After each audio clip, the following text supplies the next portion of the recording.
My name's Zerkovich, and Creative Assembly have enlisted my help with this video to guide you to glory in Total War Warhammer 2.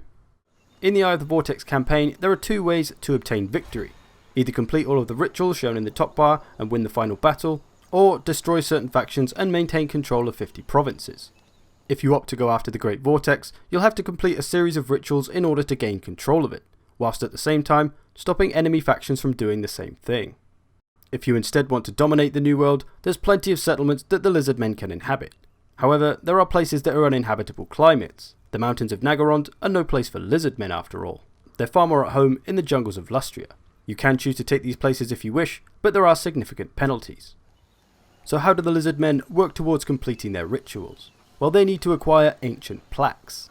These can be produced by buildings, given as mission rewards, or found when treasure hunting. Once you've gathered enough of them, you'll be able to start a ritual, thus beginning your takeover of the Great Vortex. This will be repeated until you reach the final ritual. Other factions will be trying to stop you along the way, and will be trying to achieve the same thing themselves. There are also special buildings in the world called ritual resource sites. These allow the construction of a building that will give you a nice boost to your ritual currency. They can be identified by the symbol next to the settlement name. Look to take and hold these settlements to reach your ritual sooner.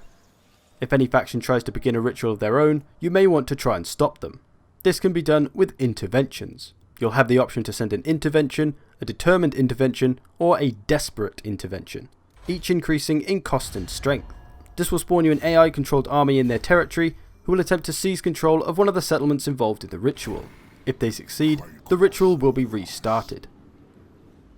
The Lizardmen also have access to their own powerful rites. If performed, these will provide strong bonuses and unique abilities. One of the most notable for the Lizardmen is the Rite of Primeval Glory. This will spawn you an army of some of the Lizardmen's strongest monsters. Very useful if you find yourself needing a strong attack or defense force all of a sudden. Most rites cost money and only last so many turns, and do have a cooldown as well. The Lizardmen's technology trees come in the form of many different tablets. Each one of these tablets will work a specific area of your army or economy. In this case, I've been working up my Saurus units as they are the bulk of my army. Every tablet will need a certain building to be constructed in order to unlock it, so be sure to investigate all the different paths of the research and choose the ones that are going to be most useful to your playstyle.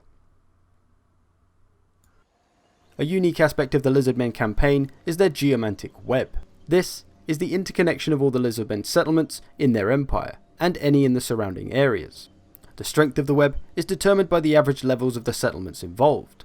The levels range from 1 to 5. This average will give you a geomantic web strength, which affects your commandments over the province. The higher the level, the stronger your commandments will be. So at the moment, I've got the alignment of crafting, which is giving me income, growth, and public order. I can choose a different one to suit my needs for the province. For example, if I was about to go to war, I may want to change to the alignment of war, which as we can see gives +2 leadership and a bunch of other stuff. If I'm able to get my geomantic web up to level 2, we now get 4 leadership and increasements to the other stats. If we get to level 3, 6 leadership, etc. So the stronger we can make our web, the stronger we can make our provinces. So making sure you strengthen and protect your settlements is a wise move, but settlements that you don't control will also affect the web. Using your diplomacy and gaining allies is a great way to strengthen the web. You can also build specific geomantic web buildings to make it even stronger. The higher a level building you can construct, the stronger your web will be.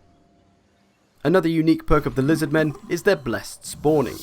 These are units that have slightly improved stats over their original counterparts and can be recruited once unlocked. The beauty of them is that they can be recruited instantly, so if you find yourself in a situation where you're heavily outnumbered and you need some extra units, blessed spawnings can save the day. They don't cost anything to initially recruit, but they do have their own upkeep.